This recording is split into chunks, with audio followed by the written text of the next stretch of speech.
And these are just, these were a fun thing I gave out. Our EAP does them, but they're a lot of fun. Oh, okay, so we can put those out on the table as they leave. They can take them. Yeah. Okay, perfect. All right, hello everybody. All right, so this is Dr. Hana. As I mentioned earlier, he graduated from Fuller School of Psychology in Pasadena. He's been with Southern California Permanente, Kaiser Southern California Permanente Medical Group since '99. He currently is the Director of Mental Wellness Programs for Kaiser Orange County, based at the Orange Health Pavilion in the Department of Health Education. And Dr. Hana also maintains a private practice in Orange and has been helping individuals, couples, and families for over 25 years. So now that he's got a time to settle down here a little bit, so I'm going to hand it on over. You read that like it was scripted. He has some handouts, so make sure you get those on your way out as well. Actually, the handout, I can give the slides to whoever if you guys want to download them or use them. The handout's just a fun thing that we do at Kaiser from the actual EAP department, which is not the department I'm involved in. It's just a take on the holidays. It's kind of a recipe to lower holiday stress, kind of a fun thing to do. So feel free to grab a few of them. So, well, the doctor got stressed out getting to the seminar on stress today. So I've got to sort of practice what I preach here, okay? It's a joy to be with you today. I know I've lost a little of my time with you, so I'll get through this as quick as possible. I understand you finished right at 1, and I actually need to leave right at 1 too, if I can find my car. Anyway, thank you for having me here. It's always a joy to present and to work together with Kaiser and UCI. At first I thought I was speaking to UCI Health, and maybe the title said, you know, how to thrive in healthcare, life and love. And so when I realized it was a much broader audience of UCI faculty and staff, so the actual title is How to Live, How to Thrive in Life, Work, and Love. So when you do a talk on stress or thriving or managing stress better, it's always good to have a working definition, isn't it? So we're sort of all on the same page here. So in my review of the academic literature, I found this was the best one. The confusion created when one's mind overrides the body's desire to choke the living daylights out of some joke who deservedly needs it. Well, that's actually, you might not want to put that on the screen. No, that's actually not the formal definition today. Do you know where I saw this definition of stress? I was doing my tour of duty as a Little League parent, and it's a whole different world out there now. When I grew up playing Little League baseball, there was one family that ran the snack shop and everything. Now the parents have to take turns doing the snack shop at Little League baseball. And catch this, only in Southern California, I had to write a check for $50 to the Continental Little League or whatever it was. And they said if I didn't show up or somebody in my proxy, they were going to cash it. So I decided to stay up, or show up rather. And I would go in and I don't know what all they're serving there, but this was actually pinned up on a little 3x5 card. And not this guy, I don't know where he showed up from. But anyway, I thought, my goodness, I teach this for a living. This is a part of what I do professionally. That's a pretty good definition. But it's not the one we're going to use today, all right, obviously. Because of time, I'm going to go fairly quickly through some of the physiology of stress, how stress affects the body. That was one thing that had been told that you were sort of interested in. I'm going to cover that actually quite quickly, one, because of the time I'm starting, and then two, I really want to focus more on the practical application and what it would mean for you to manage stress and deal with life in that way. So bear with me, I'm going to run through this. Actually, I think a lot of you will know some of this material right up front. But this is a good working definition of stress. It's a physical or mental. You could also add emotional, social, spiritual response or reaction to a perceived challenge. When psychologists tell us that 85% of our stress is self-imposed, or up to 85% of our stress is self-imposed, they're actually talking about what's known as subjective stress. Objective stress is things that we would all think of in common, that's not a good situation. This is a stressful situation. Certainly what happened over the weekend in Paris, horrible situation. And the world community would say this is bad, wrong, horrible, unfortunate.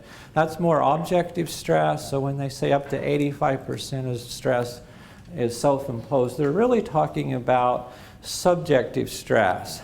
The things that kind of go on a day-to-day basis in our homes, in our neighborhoods, on our jobs, in schools, where people interact and we sort of read things into it, whether it's accurate or not. Well, they didn't invite me. Or, they sent that out to everybody else, but they didn't put me on that e-group or whatever. So a lot of that is what we're reading into it, which may or may not be accurate. You certainly don't want to kind of undermine your instincts. Sort of if your instincts, which are much deeper than your feeling states, if your instincts are telling you something's doesn't add up here, doesn't right, you certainly want to heed that. But a lot of times, as we all know, there's just things that happen. Sometimes we don't even get around to getting to it or addressing it, and it takes care of itself, or it really wasn't that at all, right? We all have those experiences. So, some of the symptoms of stress, obviously headaches, anxiety, the GI issues, numbness and tingling. That's often in the hands because the nerves that regulate a lot of the neuroactivity in the forearms and hands are up here in the upper spinal column. We put a lot of stress on these muscles up here. These muscles here, the sternocleidomastoids, are the strongest muscles in the human body. Guess what they're used for? Kind of what you're doing right now. They're used mainly for chewing and eating. Humans have a tendency to clench these muscles, and they're very strong, and eventually they can cause TM disorder and other conditions, headaches and all. Certainly cutting or pinching some of the nerves on the upper spinal column, that's why that can be a symptom. Insomnia, physical depression, just shortness of breath, panic attacks, and things of this nature. So when we perceive a stress or a stressor, whether it's objective stress, as I just mentioned, that would be something we tend to all, if we see a really terrible accident or something, or more of that subjective, either way, and the amygdala of the brain, it doesn't distinguish between what is objective or subjective. It just internalizes this is danger, a threat, a challenge, and it's immediately activated. So if you are driving down the freeway and there's cars coming up on you, they're racing. Today the 55 was backed up pretty bad coming down, and it was not wide open. Otherwise, you could just be going down the freeway. Two cars are racing. You don't even know it till they're on you and they're coming into you. And the amygdala is immediately activated in milliseconds. You open your eyes, you hold your breath, you clutch the steering wheel. You might even put your foot on the brake or pedal or accelerator, and you act, and it probably saves your life or saves you from a terrible accident if you respond. This is a good thing. This is what we need. This is the way we were designed or evolved, because we really want to know if we're in danger, if something's going to work to help us get out. And this is, again, something I think you're all familiar with, which is called the fight or flight response, the stress response. In the more current stress literature, it's now called fight, flight, or freeze. There is sometimes a mechanism, certainly in nature, where things freeze up in the presence of a threat that's overwhelming. Kind of counterintuitive when you think about it, to just lock up unless you just need to be quiet and stay hidden. So we have this activated, the sympathetic nervous system, all these things kick in. When you respond to the threat or danger, as you do on the freeway, and it's resolved, the relaxation response kicks in. This is the way we're made. We go on and we continue to go forward in our life, okay? The problem, guys and gals, I don't know whether to call you colleagues or class today. I'll just call you colleagues. The problem today is the things that stress us out are not just the everyday acute stressors like the freeway near incident, but they're ongoing stressors, health issues, family issues, work issues, financial stresses. These stressors are chronic in nature. The body was not designed to really deal with ongoing chronic stress. It was created really for immediate stress that you resolve and you get on, you survive, and you keep going, okay? So what's happening now is a lot of people never get over to the stress response or relaxation response because the stressors are not being mitigated or resolved. And so what you begin to see happen is stress symptoms that start to come off. I kind of liken them to the warning lights on our vehicles. So if we're driving, again, on the freeway or somewhere, and a warning light comes on, an oil light, a temperature light, a check engine light, all of us would kind of naturally say, that shouldn't happen, something's wrong. Kind of the first line of defense in our vehicle's computer and electrical system. So we go as quick as possible to get it checked out, and we do that to prevent a major breakdown. So what's happening, in our lives, in our society, people are having these warning lights, some of those symptoms we just mentioned go off, but they're not heeding it, and more so, they're more chronic. The stressors are more chronic in nature, and so they're caught over here in their stress response, and after a while, the body begins to send off those warning lights, and if we don't get some help, reevaluate, figure out how to get through, get support or something, we will eventually develop often some very serious problems. Stress, 4 types of stress that can be considered that can ultimately lead to more stress-related illnesses. We have the stresses now. This is what most of us deal with kind of day to day or week to week. Personal issues, family, workplace, financial, not enough personal time. Trauma. Hopefully we don't have a lot of trauma in our life, but we do have some trauma as we get through this wonderful thing called life.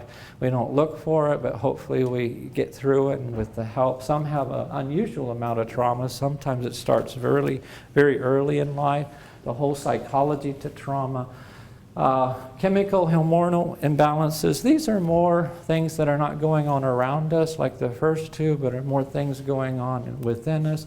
So examples of this might be thyroid disorders. As you probably know, when the thyroid is overactive, you have a lot of anxiety symptoms. And when it's underactive, hypothyroidism, you have all the classic symptoms of depression, except suicidal thoughts perhaps. And people think it's here. I'm not strong enough, I'm not coping well enough, and sometimes it's right here. Or you see association with mitral valve prolapse, which is usually a benign heart murmur, tends to present more in women than men, and what often happens is that will cause a reaction that causes an anxiety or panic response, and so a lot of our ladies will present in the emergency department thinking it's here, I'm not a good enough mother, I'm not a strong enough woman, I need to do this, and sometimes there's these underlying issues. Certainly electrolytes and things can begin to be out of balance. We have clinical depression, the meno and andropause features, and then childhood stress. By the way, childhood stress is not just the ugly stresses that unfortunately we know about, such as abuse and neglect, things of that nature. Some childhood stress is just being the firstborn in a family. Firstborn in families, often culture has a part in this sometimes. They have a lot of responsibility. They tend to be very responsible individuals. They tend to work at UCI. They tend to populate my Mind Body Health series. By the way, they're great members or class participants. They show up every week. Unlike me, who got caught today, they're on time. They do everything you ask them. They're absolutely wonderful, delightful people. That's their problem. They just need to learn to say no in a way that's constructive and healthy, because they're doing everybody else's bidding and their tank begins to get low. Okay, so some of the treatments we do, I'll get into these shortly on the stresses now, not those, but some of the kind of the idea of those. Trauma, we usually need to get additional, often professional help. Let me just qualify that when you seek help, particularly with a therapist or psychologist, you want to really, if it's trauma related, you really want to interview the therapist or psychologist and make sure they have fairly extensive training and ideally experience in dealing with trauma. I've worked with many patients that got re-traumatized in therapy because the therapist was inexperienced, didn't really understand it, and re-traumatized the patient, trying to get them to go through it again and not pace well with that. So always make sure the person that's addressing this has a specialty in it, knows what they're doing, and support groups are equally valuable. Medical, you want to rule out what's medical. You want to check the thyroid and the B12 and many of those issues. And then childhood stress is a convolution of psychoeducational learning, reading, groups and things, workshops that can be very helpful. Personal growth opportunities, spiritual growth opportunities. Here's a couple more things. Let me go back to this a minute. So here's an interesting point. Obviously, not all stress, it comes from the same place. It comes from many different sources, right? In fact, your source of stress might be sitting in this room today. We won't go there. And they don't mean to be. They're just doing their job. No, it comes in a lot of different ways. Obviously, there is really not a one-size-fits-all approach to managing stress. So we sort of divided this into the three major approaches to coping with stress based on the nature or the source of the stress. This is the first one. We really like it the most because this one basically says, or rather we do this when we believe something can be done and we have some control over the situation. And I mean, control tends to get a bad name, but it really isn't. When it's healthy control, it's absolutely essential to be able to function well and to maintain one's commitments. But this is something on our watch. We can manage it. We can be responsible for. We have quite a bit of control over it. And this is the one we like. I often call it the Home Depot approach, meaning you got a leak under your bathroom sink. Hopefully it's not gushing. You can go to Home Depot. You can get the material or the tool, fix it, and you're done. Boy, we like that. Maybe an hour or two. Or if you're like me, you screw it up, you can go back and hire somebody. And they'll fix it for you a little later in the afternoon. But these are the things we like. Just come after it, attack it, finish it up. We're done. Now, look at this next one. This one's a much broader approach because of what it involves. These are things. We do this when we can't control or change the situation and we decide the stress needs to be endured. Look at the examples here. These are completely different strategies than that first category, aren't they? We need to learn to live with this. We may hate it, we may dislike it, we may despise it if it's an illness that someone has that's just wrecking their health and their life. We need to kind of coexist with this for a while. Sometimes it resolves in time, sometimes it just gets worse, and it ends. We need support. We need people in our life for this. We need to process this. We don't necessarily need to dwell on it too much and talk about it all the time, but we're human. We need to be able to vent about this and not have to hold it all in and struggle in that way. We need to even try to think of some redemption in it. Maybe there's some good things that can come through adversity and suffering, some benefits to make us stronger, to get us closer with certain people. And even in some cases, you just have to laugh about it. Some people you see that just have enormous odds in their life will actually develop a bit of a sense of humor about it because it ain't going away, if I can say it that way in some ways, and they learn to kind of work with it. The last one doesn't really change your stressor. It just helps change you, which is a lot of times what we can do for ourselves. We do this when our stress just has a strong physical component. And we just need to, as the coach used to say, shake it off. We'll attribute it to Taylor Swift now, right? Just shake it off. Well, you don't shake off a dangling arm, or if you now have a concussion, you don't shake that off. But this is just, my stress is just pent up. I need to go run, swim, go cycling, go out to Joshua Tree, take a weekend away, maybe get some more rest and relaxation, get some crafts and hobbies going, plan some pleasurable activities, enjoy healthy meals like you have today. So this, again, doesn't change your stressor, it just helps change you in the moment. But let me back up a moment here. Burnout, which we won't even get into today, is a whole other concept. But burnout often happens when we are applying the approach of action-focused coping in reality to things that are more in the realm of emotional-focused coping. That happens. I'm going to fix this, I'm going to take care of it, I'm going to take charge, I'm going to be able to... And really, because it's beyond our control, we have to find a different way of approaching it. So we learn, really, I got to move more in this arena because this is more the arena that these things are in. Here's just some healthy principles of eating, which some of you are practicing today with the good food there. It's not a bad idea to eat smaller meals. It's not always practical. You digest better depending on what you eat. Your blood glucose can be spread out a little more over the day. But most of us will do, the 3 meals a day. Include protein. The issue of, I tell people you can kind of eat what you want up to a point. You just have to eat it very much in moderation. People don't like to be deprived, and obviously what is moderation? But diets often don't work because they're based on deprivation. And some of these other things.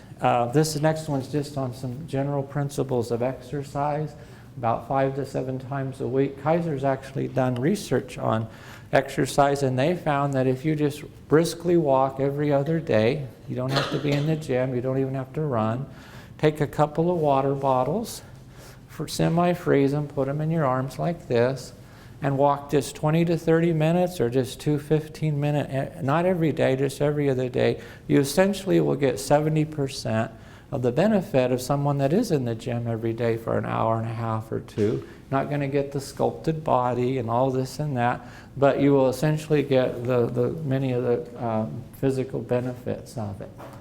Okay, there's just a quick list on some coping strategies. Again, a lot of these things you would know, hopefully in many ways you can do them.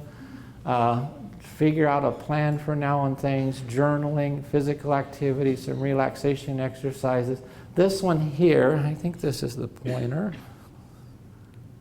was funny. I said this in a Mind-Body Health Series class, and there was a lady in the back, and she said, Dr. Hana, that's my problem. The husband, the man in my life that I've been taking to bed for the last 20 years, is my problem, and now you're telling me to not go to bed with him. That's going to create another problem. You're right, that class is down the hallway. I'll see you next week. Anyway, I thought that was kind of funny. That can be true, right? You just got to work things out and keep going. Here's some fun things to do. One of the things that stress does is it robs us of pleasure, doesn't it? It's the medical term, as you know, it is called anhedonia. It's not the opposite of pleasure.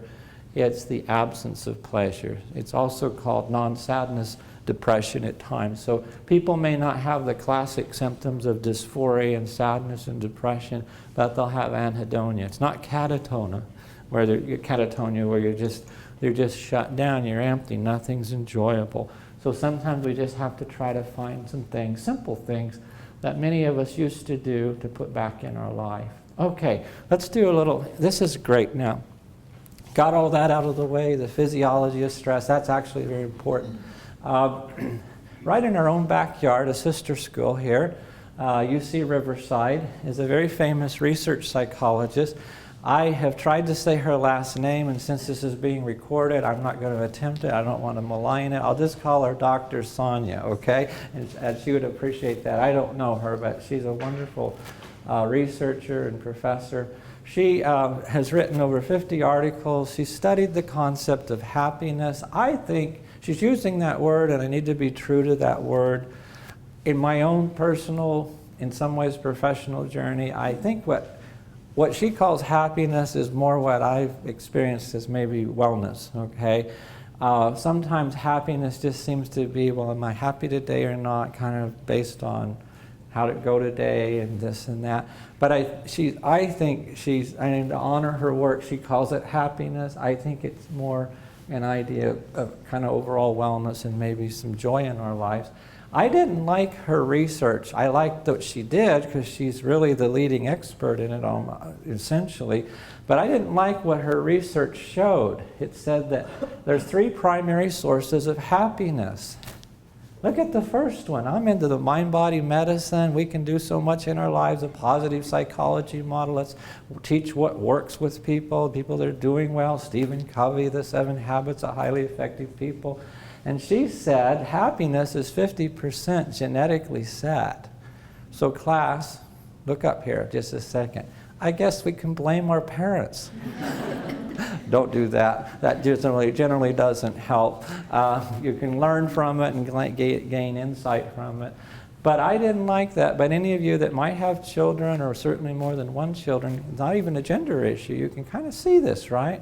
Some of our kids are just a little moody, and it's not just adolescence, and some are just, hey, put me in the back seat, I'll drive across the country with you, and I'll do my homework while I'm doing it. Until they hit about 13, right? Anyway, 50% genetically set. And her research, though, really just hit it out of the park when she said this: the things that you and I think would create happiness in our lives, the zip code you live in, right?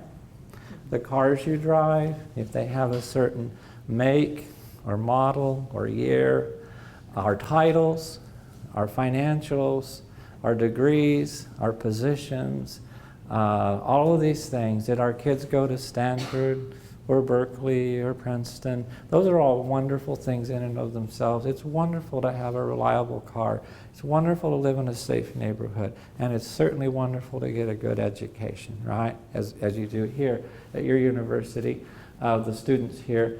She said that only accounts for 10% of our happiness. I thought it was 90. That's what the culture tells us, the media, right? You have the latest this, you have that. She said over and over in her research, that really only accounts for about 10%. Yet we chase this. And again, there's nothing wrong with making good money, living in a nice area, driving a nice car, certainly educating yourself, developing your career. So she said it's really only 10%, but what she said is this other 40%, what she called intentional activities, are really what mitigates or makes the difference here. And so the next slide will show you, based in her research, what these are. These are the 12 evidence-based happiness strategies, as she would call them. I'm just going to read them real quick, because we still have a little more to cover here. Expressing gratitude. She found these are things that people that were reporting themselves as basically happy, or I kind of see it as kind of whole or more well, even in adversity, even things they're going through, had generally an attitude of gratitude, as you may call it. It wasn't a giddy, pie in the sky, oh, we'll just always focus on what's good. Just an essential, genuine being grateful, right? And you've heard the old phrase, sometimes if we wake up, we say, good Lord, it's morning, or good morning, Lord. It's just kind of, which way is it? I'm still moving. I'm still breathing. I still have a roof over my head. I have maybe loved ones around me. I have a job. Cultivating optimism. And this is not, again, kind of a pie in the sky, just always think up in positive thoughts. This is just saying that no matter what happens in life, even what's going on maybe in your own life right now for some of you, there can be good that comes from it. This will not always be the way it is. This too will pass often in the things we go through. Practicing acts of kindness, nurturing our social relationships. But let me qualify that. Not just social relationships, but our healthy social relationships. Toxic relationships are extremely draining. And so we're talking about nurturing the ones that really give life and that we're able to give life to.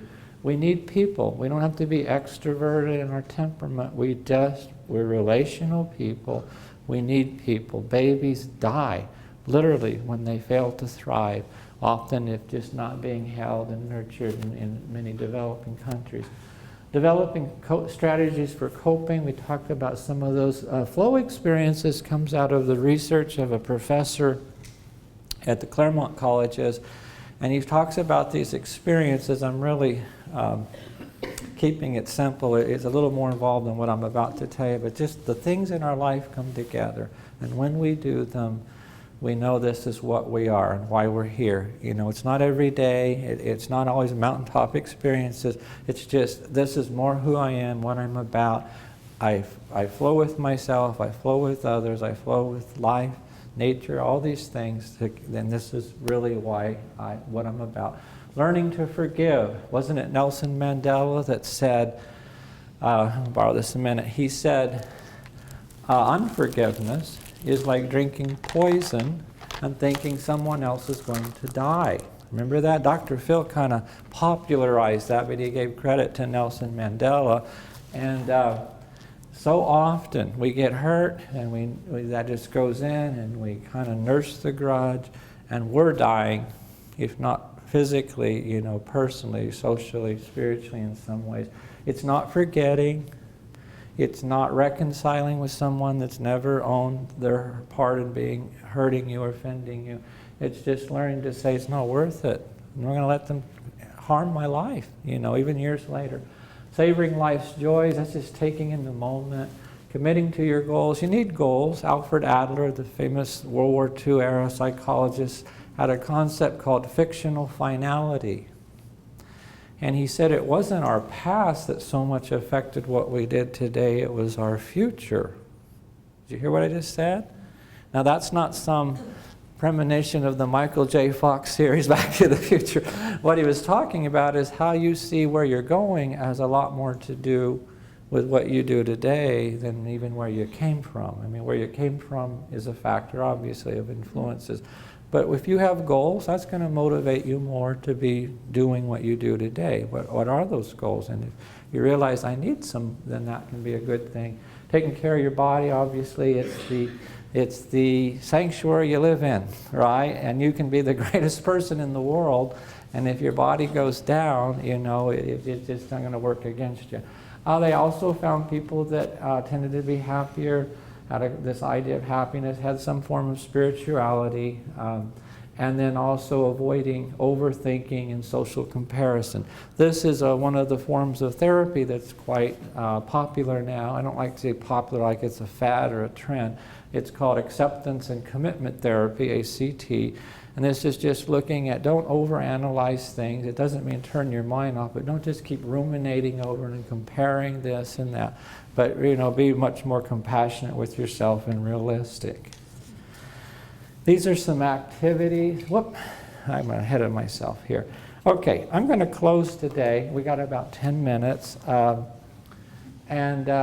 This was actually a few slides that I speak to our Kaiser physicians every year on work-life balance, self-care, these kinds of matters. But I pulled these slides for this because I really feel, and this is a kind of a nice thing I think to end on today in the next 10 minutes. These are not just your typical stress management, coping strategy ideas, but I think they're profound in terms of the way we live. I think you'll understand this. The next slide is this. Now, I don't want to exclude people. You may not have a person that's special in your life, such as a spouse or partner, significant other. But you could one day, right? Or the principle kind of goes across the idea. So this is not just really geared for just a couple, so to speak. But from the viewpoint of the therapist, I shared, when I shared this the first time, I had just finished a therapy session the day before with a marriage that died. It's very sad. Nobody gets married or together to end it or divorce. They don't. Nobody does. Everybody's hoping that this is going to be a good thing, and with help and support, faith in some ways, you can get through things, be together. But how sad it is to see when something that's finally been special, maybe for many years, dies. And so this does radically affect our lives. Now sometimes we have to get out of those toxic, abusive relationships, and we try and we get help, and the person just is unwilling to get healthier with us, and it inevitably ends in a separation or a parting or a divorce. That happens in a group this size. Many of us have probably gone through maybe a divorce or something. So I'm not trying to stir up bad feelings by no means, But I want to focus on something to help you here, because this is a huge factor in our work and on our life, is that these types of very personal bonds. One of the ways you cope with people, especially in the healthcare field, are very hard workers. You could even call them workaholics, a lot of them, by the nature of their shifts and their training and their responsibilities. And if they're not careful, they get work and life out of balance. They're making probably good money, they're doing really good things, helping people in their lives, maybe even saving lives in different capacities. But they can lose sight of their other part of their life, okay? And then that can cause some tension and a growing apart. So in your relationships that are important, you need to focus on the strengths, because we're all too aware of the shortcomings and weaknesses. You don't minimize the weaknesses, but the one way to cope with the shortcomings that we actually all have, but certainly in the one that's special to us, is, well, I don't care, or I'm agitated with this, but this is a really wonderful strength or quality that they have. This was part of why I got involved with them or married them or am living with them or whatever it may be. You need to appreciate the differences. If you couple, if you want to call it that word, earlier in life, you tend to couple with more your complement. You don't ever marry or couple with your opposite. You would have nothing in common. But you tend to, in terms of temperament and different things, to get together more with the person that's more of a complement. So if one is more detailed, the other's a little more free-going, and they kind of, but that also grates, right? So you need to learn to appreciate differences. This is just a famous quote, and it's so true. Maybe that the word sin is hardly used anymore, but love does cover a multitude of, let's call it, shortcoming, failure, being human, being inadequate at times, being imperfect. The picture's bigger than the couple. You have to really look at the bigger issues. Sometimes it's not just, well, how happy are we? How are we doing? But it's a much broader picture in times of trying to discern what to do. And then in doing couples counseling, you often focus on 2-degree changes. Most people don't do 180-degree changes. They don't go from being this way to an about face, and all of a sudden they're doing this, okay? They really respond more to small, subtle 2-degree changes, saying thank you, saying I'm sorry, not quipping back when the person quips at you. And what you find is a 2-degree change is almost unnoticeable. Like in geometry, you got the 90-degree. 2-degree is almost like looks like a parallel line almost. But over time, it yields a huge outcome. So somebody said if a spacecraft leaving the orbit of the Earth, the atmosphere of the Earth, is 2 degrees off its trajectory to enter into the orbit of the Moon, it will miss the Moon by over 100,000 miles. So when you think about making changes, especially in dynamic, organic things like our primary relationships, think of the 2-degree changes over time.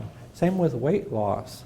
You can say, I'm going to lose 1 to 2 pounds every month, and at the end of the year, you'll have lost 20 pounds, or you can go on a fad diet and lose 20 pounds in 6 weeks, but you'll gain it back probably, right? But a year later, if you've lost 20 pounds by doing more of these smaller changes, tend to stay with you. Another thing I wanted to close with here, no regrets. Well, first of all, class, let me just say this. We all have regrets. Nobody doesn't have regrets. Maybe some have more than others. Life, just with all its joys, has disappointments. We grow, we're young, we're learning. If we knew then, now what we knew then, some things wouldn't happen, right? So it's not like you can live without regrets, but from this point on in our life, and I told the physicians this, I said, just always have in front of you no regrets. So a lot of times now when the physicians email me, they sign it, no regrets. And I actually told the surgeons, don't put this on your desk. A patient might get a little uneasy when they say see no regrets on your desk at work, and you're going to do surgery on them in 2 days or something. But you know, kind of think about this. Live life with a strong commitment, passion, determination, clarity. You know, it's not how you've heard this, but it will get knocked down. The person that wins is the person that just keeps getting up, right? And sometimes you need a person to kind of help you get up, but just keep going. Clarity of vision, of purpose, and integrity.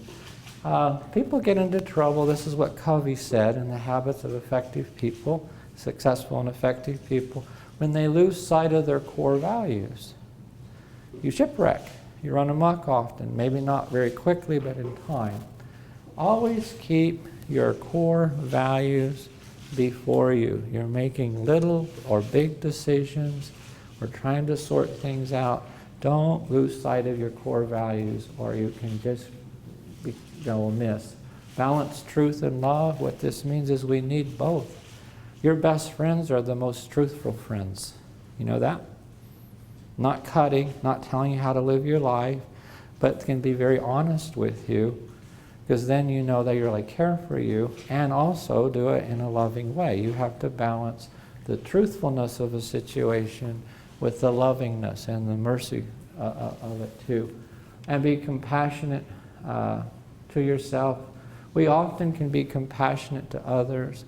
It's just harder sometimes to be compassionate with ourselves, and to learn that.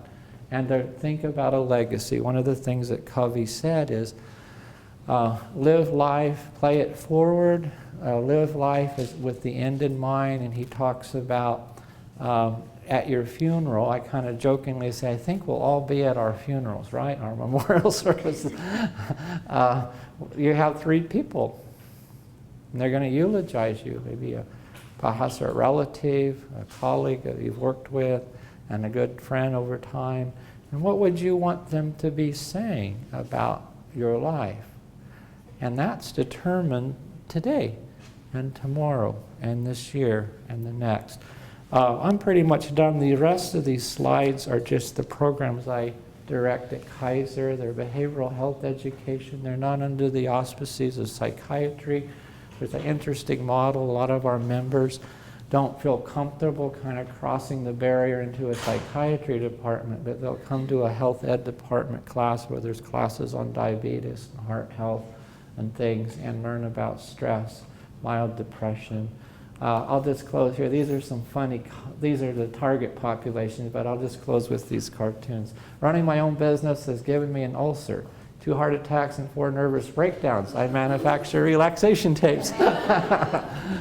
This is hilarious. This will date some of you when you see some of these characters.